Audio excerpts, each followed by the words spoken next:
एक गांव में शारदा और अनामिका सास बहू रहती थी। उस गांव में वे लोगों को बेवकूफ बनाते थे और पैसा कमाते थे। सास बहू के लिए उपयुक्त थी और बहू सास के लिए उपयुक्त थी। सभी ग्रामीण इस बारे में जानते थे, इसीलिए कोई भी इस बारे में कुछ कहना नहीं चाहते थे। एक दिन अनामिका कहती है, सासू माँ, हम हर दिन कुछ ना कुछ करते हैं और पैसे कमा रहे हैं, क्यों ना हम इससे अपना व्यवसाय शुरू करते, यही सही रहेगा, है ना? हाँ अनामिका, तुमने सही कहा है, पर हमें व्यापार शुरू करने के लिए पैसे कौन देगा बताओ। मेरे पास एक परिकल्पना है, अगर हम वैसा करते हैं तो बहुत अच्छा पैसे कमा सकते हैं माँ जी। वो क्या है, जल्दी बताओ। अनामिका अपनी सासू माँ के कान में जाके कुछ बुदबुदाती है। अनामिका का प्लान बहुत ही अच्छा था। ये सुनकर शारदा बहुत उत्साहित हो जाती है। रात के वक्त वो लोगों के घर जाएंगे और उनकी मुर्गियां चोरी करके बेचेंगे और पैसे कमाएंगे। यही उनकी परिकल्पना थी। इस परिकल्पना के अनुसार शारदा और अनामिका रात के वक्त मुर्गियां चोरी करने जाते हैं। दूसरे दिन सुबह एक इंसान रविंद्र नाम का उनके घर आते हैं मुर्गियां लेने। देखिए, मैं आपको कम या ज्यादा नहीं कहूँगा, मैं इसे सस्ती कीमत में खरीदना चाहता हूँ। मेरे साथ सौदा मत कीजिए, मुझे सौदेबाजी पसंद नहीं। जल्दी से एक मुर्गी दे दीजिए। अच्छा, तुम ऐसा कहने आए हो? पहले मुर्गियाँ देखो, मुर्गियाँ को देखकर दाम लगाओ। हम आपसे ही बात कर रहे हैं, अपने शब्दों का सही प्रयोग कीजिए। जब व्यापार की बात आए तो हम कम से कम सौदेबाजी करते हैं, आप इस तरह से हमें आदेश मत दीजिए। आपको नमस्ते माँ जी, चलिए मुर्गियों को देख लेते हैं। शारदा और अनामिका रविंद्र को मुर्गियों को दिखाने ले जाती है। मुर्गियां बहुत मजबूत थे। वो उन्हें अच्छे भाव में रविंद्र को बेचना चाहते थे। उन मुर्गियों को देखने के बाद रविंद्र कहते हैं, इन मुर्गियों को देखकर नहीं लग रहा कि ये आपकी मुर्गियां है। ये लग रहा है कि आप कहीं से उठा कर ले आई हैं। अरे श्रीमान, आप पागल है क्या? आपके मुंह में जो आ रहा है वो कहे जा रहे हैं। आपको क्या लगता है हम चोरी करके इसे लाके बेच रहे हैं यहाँ पे? अगर हम चोरी करेंगे तो हमारे आस पड़ोस वाले भी विश्वास नहीं करेंगे। आपके मुंह में जो आ रहा है वो कह रहे हैं, ये आपके लिए सही नहीं है, समझे ना? इस तरह से ज्यादा बात मत कीजिए। मुझे माफ कीजिएगा, मैं इस तरह से आपसे बात नहीं करूंगा। मैं आपकी सारी मुर्गियां खरीदूंगा और जितने पैसे आप मांगेंगे मैं उतना दूंगा। लगता है ये अच्छा इंसान है। रविंद्र शारदा और अनामिका की मानसिकता को समझ जाते हैं। गांव में भी उसने लोगों को उसके बारे में अलग अलग बातें करते सुना था। वो चाहता था कि किसी तरह से वो धोखा दे और उनसे पैसे ले ले। इसीलिए रविंद्र ने ऐसी योजना बनाई। देखिए मैडम, आपने केवल ये सामान्य मुर्गियां देखी है। ये हमारे लिए बहुत आम है, लेकिन हमारे पास सुनहरी मुर्गियां है।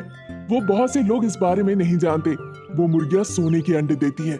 इतना ही नहीं, उन मुर्गियों को प्राप्त करना अत्यंत दुर्लभ है। वो मुर्गियां 1 लाख की तरह मूल्यवान है। इसीलिए उन्हें इतनी सावधानी से वश में किया जाता है कि मुर्गियों के पंख भी सुनहरे रंग के होते हैं। उससे संबंधित सब कुछ मूल्यवान है। ये बात गांव वाले भी नहीं जानते हैं, बस मैंने आप ही को बताई है। रविंद्र की बातें सुन के शारदा और अनामिका दोनों हैरान हो जाते हैं। जल्दी वो मुर्गी देखना चाहते हैं, इसीलिए हम उस मुर्गी को एक बार देखना चाहते हैं। हम इस बारे में किसी से कुछ नहीं कहेंगे, बस एक बार मुर्गी देखना चाहते हैं। जब आप बार बार पूछ रही हैं तो मुझे बुरा लग रहा है। मैं आपको दिखाई देता हूँ, पर आप अगर खरीदना चाहते हैं तो आपको पैसे देना होगा। अभी वो बच्चा है, कुछ ही दिनों में बड़ा हो जाएगा, तब आप इसे बेचकर लाखों रुपए कमा सकते हैं। अमीर हो जाएंगे आप। चलिए चलते हैं, मैं आपको एक बार मुर्गी दिखा दूं। रविंद्र अपनी सुनहरी मुर्गी दिखाने के लिए शारदा और अनामिका को लेके जाता है, जिसे देखकर सास बहू सदमे में आ जाते हैं। तभी शारदा कहती है, अनामिका, तुमने उस सुनहरी मुर्गी को देखा? अगर हम उसे बेचे तो हम देखते ही देखते करोड़पति बन जाएंगे। सिर्फ उतना ही नहीं सासू माँ, इस मुर्गी के अंडे को अगर हम बेचे तो बहुत गहने भी बना सकते हैं। मुझे कमर बेल्ट, हार चाहिए, मैं तरह तरह के गहने पहनना चाहती हूँ। हाँ माँ जी। मैं भी सभी उंगलियों में सोने की अंगूठियाँ पहनना चाहती हूँ, हाथों में चूड़ियाँ पहनना चाहती हूँ। अरे रे, रुकिए माँ जी, आपने तो खुद ही फैसला कर लिया आपको कितना चाहिए। आपको अगर मुर्गी मिल गई तो आप ये करेंगे वो करेंगे, आपके सपने सच हो जाएंगे। पर ऐसा नहीं है। अगर आपको उस मुर्गी को खरीदना है तो 20 लाख देने होंगे। अगर आप उतने पैसे देंगे तभी मैं आपको वो मुर्गी बेच सकता हूँ, नहीं तो नहीं। रविंद्र की ऐसी बातें सुन के शारदा और अनामिका सोचने लगती है। वो घर जाते हैं और इस बारे में चर्चा करने लगते हैं। फिर वो सोचते हैं कि इस मुर्गी को उन्हें पाना है, इसीलिए वो अपना घर बेचने के लिए तैयार हो जाते हैं।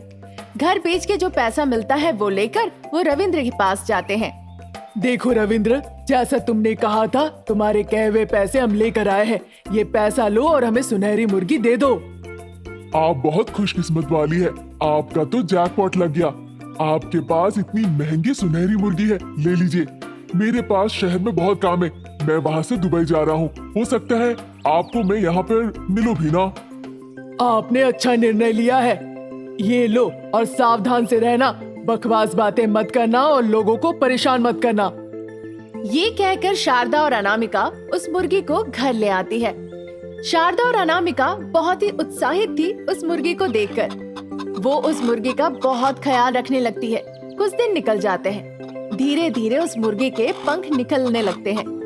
एक दिन उस मुर्गी के एक पंख निकल गया। वो लेकर वो तुरंत सोने की दुकान में जाते हैं। वहाँ जाके उन्हें पता चलता है ये सोने की पंख नहीं है। वो जल्दी से आते हैं और मुर्गी को गौर से देखने लगते हैं। फिर उस पर पानी डाल देते हैं। मुर्गी का सारा रंग उतर जाता है और एक साधारण मुर्गी निकल आती है। तभी उन्हें पता चलता है ये कोई सोने की मुर्गी नहीं है, इसे रंग किया गया था। ये देखकर शारदा बेहोश हो जाती है। बेहोश होने पर अनामिका शारदा के चेहरे पे पानी का छींटा मारती है। हमें धोखा दिया गया है सासू माँ। रविंद्र ने हमारे सारे पैसे लेकर दुबई चला गया और हमने अपना घर बेच के सड़क पे आ गए। हे भगवान, हमारे साथ इतना बड़ा धोखा हुआ। इतना बुरा किया हमारे साथ रविंद्र ने और हमारा घर भी चला गया। सास बहू एक दूसरे को पकड़ के रोने लगी। तब से लालची नहीं रहे वो और जो मिलता था वही खा के अपनी जिंदगी बिताने लगे। कड़ी मेहनत करने लगे और खुश रहने लगे। एक गांव में शारदा अपनी बहू अनामिका और बेटे रमेश के साथ रहा करती थी। एक दिन तीनों चर्चा कर रहे होते हैं। अरे अभी तो दिवाली पास आ गई है, देखो हमारा घर कितना पुराना दिख रहा है। ये सुन के अनामिका कहती है, हाँ सासू माँ, मेरी मन की बात कही आपने, मैं भी वही सोच रही थी। उन दोनों की बातें सुन के रमेश कहता है, चिंता मत करो, मैं इसकी मरम्मत करवा दूंगा। रमेश तुरंत जाकर मरम्मत करने वाला मजदूर उमेश को बुला ले आता है और अपना घर दिखाता है। देखिए उमेश, हमारे घर को पूरा कलरफुल करना है। उसके साथ साथ ये 2 दीवारों में छेद आ गई है और छत भी कमजोर हो गया है। जल्द से जल्द ठीक कर दीजिए। रमेश की बातें सुन के उमेश कहता है, हाँ ठीक है मालिक, अभी के अभी मैं काम शुरू कर देता हूँ, लेकिन पूरा घर जैसे जैसे करना है उसके लिए 10,000 खर्च आएंगे और साथ ही साथ मैं काम करने के लिए 2,000 लूंगा। उमेश की बातें सुन के रमेश कहता है, अभी के अभी शुरू करो, मैं आपको 10,000 भी दूंगा और साथ में आपको काम करने के लिए 5,000 दूंगा, पर अच्छे से काम करना, ठीक है ना? ठीक है मालिक, मालिक आपके घर को देखिए कैसे ताजमहल जैसा बना दूंगा। और आपको शुक्रिया मालिक, हम जैसे गरीब लोगों के बारे में आजकल कौन सोचता है। मैंने 2,000 बोला, आपने 5,000 दे दिया। अब घर का काम शुरू हो जाता है। उमेश अपने हाथ से हर दिन घर को सोने जैसे बनाने के लिए बहुत अच्छे से मेहनत करता है और ये देखकर सब घर वाले खुश होते हैं। अरे वाह वाह उमेश जी, आपने तो सचमुच में इस छत को इतना खूबसूरत बना दिया है कि हमारे घर में कोई इंटीरियर और फर्नीचर की जरूरत ही नहीं। तब तक शारदा भी कहती है, हाँ हाँ रमेश, बहुत अच्छा काम कर रहे हो। हाँ हाँ क्यों नहीं मैडम, अब देखिए हमारे हाथ कैसे चमकाएंगे आपके घर को। ऐसे ही दिन निकल रहे थे। हर रोज उमेश अपनी मेहनत से बहुत अच्छा काम कर रहा था, लेकिन एक दिन उमेश एक कोने में बैठकर रोता हुआ उस परिवार को नजर आता है। ये देखकर वो परिवार उमेश से जाकर पूछता है, अरे उमेश भाई, क्यों रो रहे हैं? तबीयत ठीक नहीं है क्या? नहीं भाई साहब, जिंदगी में बहुत मुसीबतें हैं। उसकी बातें सुन के अनामिका कहती है, अरे मुसीबत तो जिंदगी है और जिंदगी में मुसीबत ना हो तो वो जिंदगी कैसी? अरे बेटा क्या हुआ मुझे बता, मैं तेरे माँ जैसी हूँ। शारदा कहती है, मैंने कुछ दिन पहले बीवी के अस्पताल के खर्च के लिए एक सेठ से अपना सारा सोना गिरवी रखकर पैसे लिए थे। अब दिवाली आ रही है, अब साहूकार कह रहा है कि पैसे लौटाए बिना वो मेरा सोना नहीं दे सकता। अगर सोना नहीं मिला तो मेरे बीवी और बच्चे कैसे दिवाली मनाएंगे? और नया सोना लेने की तो मेरी ताकत ही नहीं, मैं तो एक सीधा साधा मजदूर हूँ। अरे बाप रे, तो ये बात है। परेशान मत होइए, चलिए हम पैसे दे देते हैं। बताइए कितना पैसा लगेगा? अनामिका के सवाल पर उमेश कहता है, उनको पूरे के पूरे 2 लाख लौटाने हैं।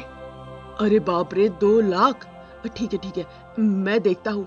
अगर कुछ मेरे से मुमकिन हुआ तो मैं जरूर आपको मदद करूंगा। रमेश उसे संतावना देते हुए कहता है, मत रो उमेश, अपना काम करते रहो, मैं भी अपनी तरफ से पूरी कोशिश करूंगी। शारदा भी उसे समझाती है। फिर उमेश कहता है, जरूर दे देना, मुझे मदद करना, मैं आपके सारे पैसे वक्त में लौटा दूंगा। सारा परिवार रात में बैठकर उमेश के दुख के बारे में सोचने लगते हैं और सब मिलके उमेश को मदद करने के लिए बातचीत करने लगते हैं। ये बेचारा उमेश कितना मेहनती है, इतना गरीब है, इतना बेचारा है, तो भी भगवान ने इसे मुसीबत में डाल दिया। हाँ, मुझे भी उसकी तरफ देखकर बहुत बुरा लग रहा था। क्या करे, मेरे बैंक अकाउंट में भी अब बस 3 लाख ही बचे हुए हैं।